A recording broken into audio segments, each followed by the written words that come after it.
اللہم لک الحمد کما انت اہلہ فصلی علی محمد کما انت اہلہ وافعل بنا ما انت اہلہ فانک انت اہل التقوی واہل المغفرہ۔ حضرات گرامی، جناب رسول اکرم صلی اللہ تعالی علیہ وآلہ وسلم کا اس دنیا سے جانے کے بعد آپ کے رفقا دنیا کے بہترین گروہ تھے، جن کو حضرات صحابہ اکرام رضوان اللہ تعالی اجمعین کہا جاتا ہے۔ ان کی دانشمندی، ان کی حکمرانی اپنے عروج پر تھی۔ حضرت سیدنا ابو بکر صدیق رضی اللہ تعالیٰ عنہ سے لے کر جناب حضرت سیدنا علی رضی اللہ تعالیٰ عنہ تک دور حکومت اپنے عروج پر تھا، لیکن اس کے بعد جب خلافت ختم ہوئی اور امارت شروع ہوئی اور خاندانی لوگ نسلاً تن باپ کے جانے کے بعد بیٹا جب خلافت میں متمکن ہوا تو حالات بگڑنا شروع ہو گئے۔ حضرت سیدنا امام حسین رضی اللہ تعالیٰ عنہ کو کوفہ کی طرف سے لوگوں نے خط بھیجے کہ ہم یزید کو امامت کا اصل حقدار نہیں سمجھتے، آپ اہل بیت سے ہیں اور آپ کی بڑی فضیلت ہیں، آپ کوفہ میں آئیں، ہم آپ کے ہاتھ پر بیعت کرنا چاہتے ہیں۔ حضرت شاہ ولی اللہ محدث علی دہلوی نے اپنی کتاب میں لکھا ہے، ان خطوط کی تعداد 12,000 سے زائد تھی، اور ان میں یہ باتیں بھی لکھی تھی کہ اگر آپ ہمارے پاس نہ آئیں تو ہم قیامت کے دن اللہ تبارک و تعالیٰ سے اس بات کے بارے میں شکایت کریں گے کہ ہم نے نواسۂ رسول امام حسین رضی اللہ تعالیٰ عنہ کو دین کی بقا کے لیے، دین کی سربلندی کے لیے، بیعت کے لیے بلایا تھا اور وہ نہیں آئے تھے۔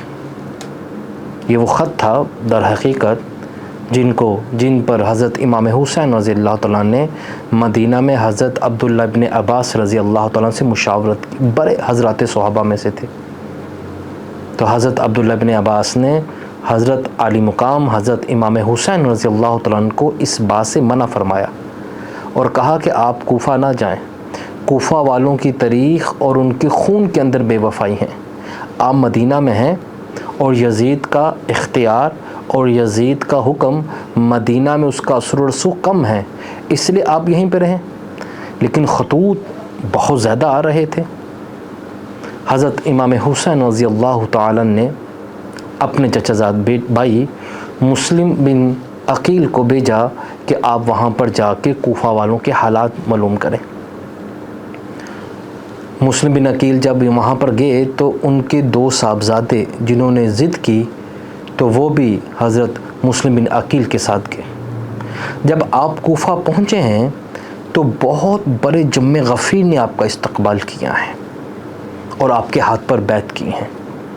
جب اب مسلم بن عقیل نے یہ حالات دیکھے اور جوک در جوک لوگوں کا آپ کی طرف متوجہ ہونا اور آپ کے ہاتھ پر بیعت کرنا اور اہل بیت کی شان میں نعرے لگانا، آپ نے فوراً حضرت امام حسین رضی اللہ تعالیٰ عنہ کو خط لکھا اور کہا کہ آپ کوفہ میں آ جائیں، کوفہ میں حالات بہت ہی سازگار ہیں، یہ لوگ واقعتاً آپ کے ہاتھ پر بیعت کرنا چاہتے ہیں اور ہزاروں لوگوں نے میرے ہاتھ پر بیعت کی۔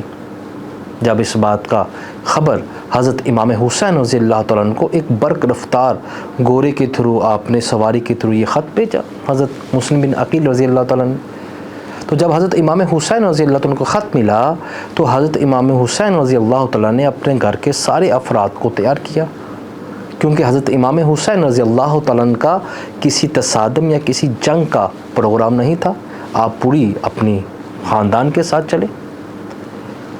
اس کے بعد جب یزید کو اس بات کے بارے میں پتہ چلا تو یزید نے فوراً احکامات دیے اور کوفہ کے گورنر کو تبدیل کر دیا۔ جنرل نیا جو گورنر بھیجا وہ انتہائی سخت اور جابر تھا۔ تقریباً کتابوں میں یہ بات لکھی ہیں کہ 22,000 فوجیوں کا لشکر لے کر وہ کوفہ میں پہنچا، اور جب کوفہ نے اتنی بڑی تعداد میں فوجیوں کو، دستوں کو دیکھا تو سارے تتر بتر ہو گئے، اور مسلم بن عقیل کو کسی نے، کوفہ والوں میں سے کسی نے اپنے گھر میں جگہ نہیں دی۔ ہانی بن ارواح نامی ایک شخص تھا جس نے انہوں کو اپنے گھر میں جگہ دی، اور جل ابن ایاس جب آئے اور انہوں نے محاصرہ کیا ہانی ارواح کے گھر کا، تو مسلم بن عقیل نے کہا کہ میں خود نہیں آیا، بلکہ کوفیوں کے خط بتائے کہ ہزاروں کے تعداد میں ان لوگوں نے خط بھیجے ہیں اور ہمیں مجبور کیا ہے یہاں پر آنے کا. اگر ان لوگوں نے ہمارے ہاتھ پر بیعت واپس لینی ہے تو میں واپس مدینہ جانے کے لیے تیار ہوں. لیکن ابن ایاز نے ان کو بھی شہید کیا، ہانی ام ارواح کو بھی شہید کیا. جب حضرت امام علی مقام حضرت امام حسین رضی اللہ تعالیٰ عنہ کو مسلم بن عقیل کی شہادت کی خبر ملی تو تب حضرت امام حسین رضی اللہ تعالیٰ عنہ کا قافلہ جو تھا وہ مقام فلبہ کے اوپر تھا اور آپ کا ارادہ شام کی طرف جانے کا تھا. لیکن جب آپ کوفہ میں آئے اور وہاں پر ابن ایاز تقریباً 22,000 فوجیوں کے ساتھ آپ کا محاصرہ کیا ہے، حضرت امام حسین رضی اللہ تعالیٰ نے اس کو سمجھایا اور بڑے فصیح و بلیغ خطبے دیے اور کہا کہ میرے 3 مطالبات ہیں آپ کو. یا تو مجھے یزید کے ساتھ ملاقات کروائی جائے تاکہ میں ان کو بتاؤں میں خود نہیں آیا بلکہ کوفیوں کی ایک بڑی تعداد تھی جنہوں نے مجھے یہاں پر دعوت دی ہے، یا مجھے شام کی طرف جانے دیا جائے، میں کسی جہاد میں لڑتے لڑتے شہادت کو پا لوں. تو ابن ایاز نے ان تینوں باتوں پر عمل نہیں کیا بلکہ حضرت امام حسین رضی اللہ تعالیٰ عنہ کا گھیرا تنگ کرتے رہے. اور بالآخر حضرت امام حسین رضی اللہ تعالیٰ نے اس بات کا فیصلہ کیا کہ میں اس فوج کے ساتھ ٹکراؤں گا. حضرات گرامی، بڑے ہی مورخین نے کتابیں لکھی ہیں. میں ذاتی طور پر یہ بات سمجھتا ہوں کہ معاملہ بہتری کی طرف جا رہا تھا، لیکن وہ کوفی جنہوں نے خط لکھے تھے اور جن کی تعداد میں نے آپ کو بتائی 12,000 کے قریب تھی، انہیں اس بات کا ڈر تھا کہ اگر حضرت امام حسین علی مقام رضی اللہ تعالیٰ عنہ یزید سے مل گئے تو ان کے درمیان مصالحت ہو جائے گی اور پھر ہماری گردنیں کٹیں گی. یہ وہ کوفی گروہ تھا جنہوں نے ان دونوں کے درمیان صلح کا معاملہ نہیں ہونے دیا. بہرحال حضرت امام حسین رضی اللہ تعالیٰ نے بڑی ہی بہادری سے، آپ جانتے ہیں کہ حضرت امام حسین رضی اللہ عنہ کے قافلے میں کل 72 لوگ تھے. بی بی زینب رضی اللہ تعالیٰ عنہ بھی اس میں تھی، علی اصغر چھوٹے بیٹے بھی ان کی فوج میں تھے اور زین العابدین تو بیمار تھے. لیکن جس جرأت اور بہادری کے ساتھ امام حسین کھڑے رہے ہیں اپنے نانے کی دین کی بقا کے لیے، سربلندی کے لیے، اور 22,000 فوجیوں نے جس المناک تاریخ کو رقم بند کیا ہے، قیامت تک اس ظلم کی داستان کو کبھی بھی انسان بلا نہ پائیں گے. حضرت امام حسین رضی اللہ تعالیٰ عنہ کی گردن مبارک کو کاٹ کر یزید کے دربار میں پیش کیا گیا. یہ اہل بیت کا گھر تھا، یہ نواسے رسول تھے. حضرات گرامی، آپ جانتے ہیں جناب رسول اللہ صلی اللہ علیہ وسلم نے جن کافروں کے نام خطوط بھیجے اسلام کی دعوت کے، اللہ کی حمد و ثنا کے بعد آپ نے صرف 2 الفاظ لکھے ہیں. فرمایا اسلم تسلیم، دیکھو ایمان لے آؤ، تم سلامتی میں آ جاؤ گے، تم امن میں آ جاؤ گے.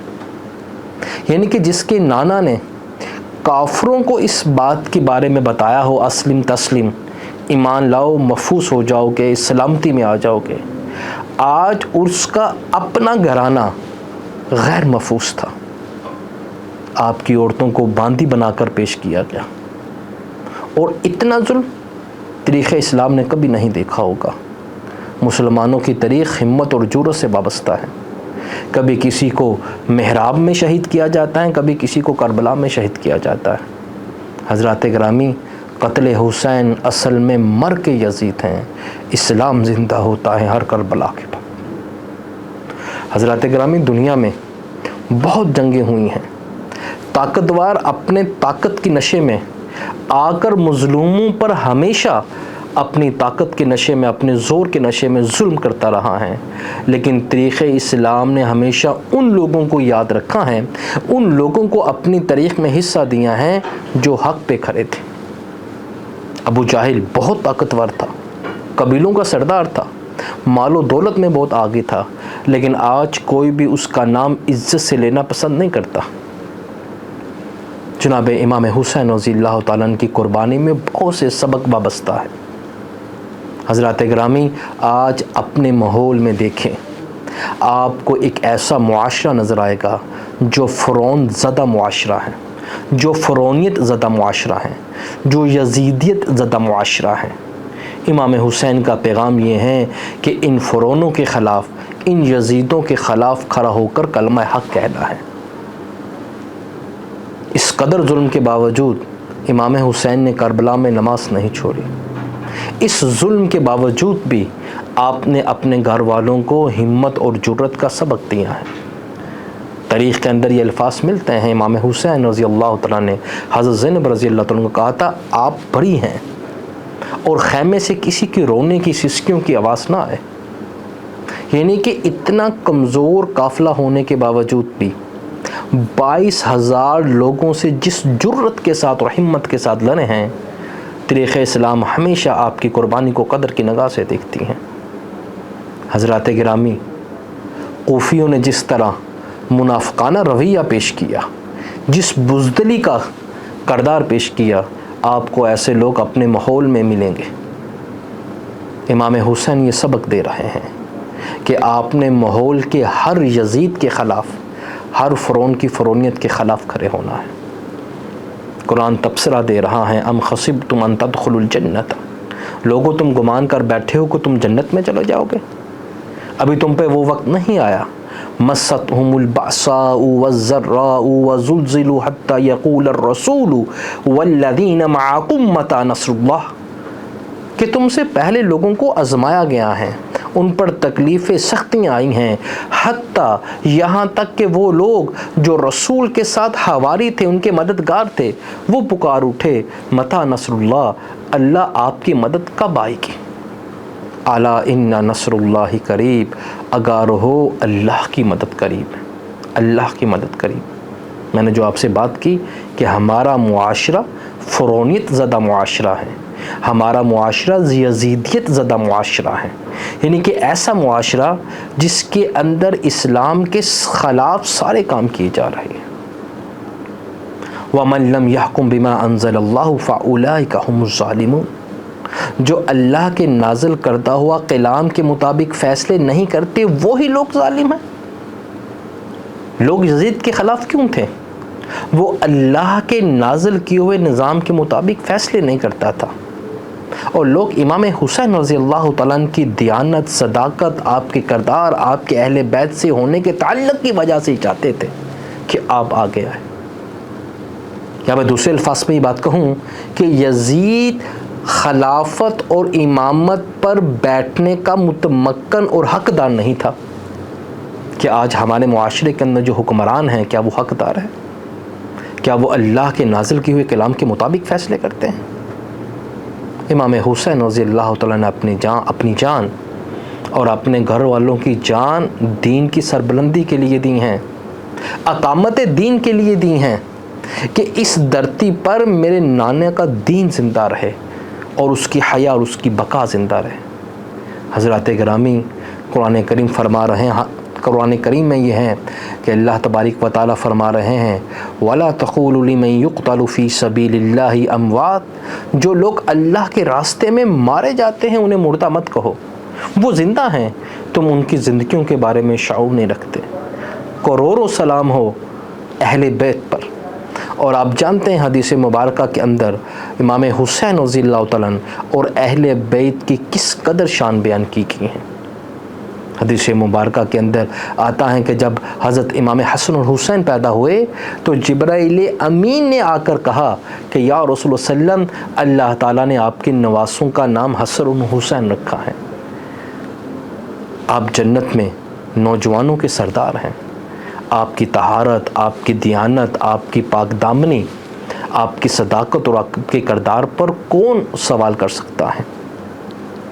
اور جن لوگوں کے ساتھ آپ کا مقابلہ تھا، تاریخ ان کو کبھی اچھے الفاظ میں یاد نہیں کرتی۔ حضرات گرامی، اٹھنے کی بات ہے، حسینی کردار اپنانے کی بات ہے۔ اپنے ماحول کے اندر جہاں آپ کو فرعونیت اور یزیدیت نظر آتی ہیں، اس کے خلاف کلمہ حق بیان کرنا اور جرت، استقامت اور بہادری سے کھڑے ہو جانا، یہی امام حسین اور عاشوراء کے دن کا سبق ہے۔ اللہ ہمارا حامی و ناصر ہو۔ والسلام علیکم ورحمۃ اللہ۔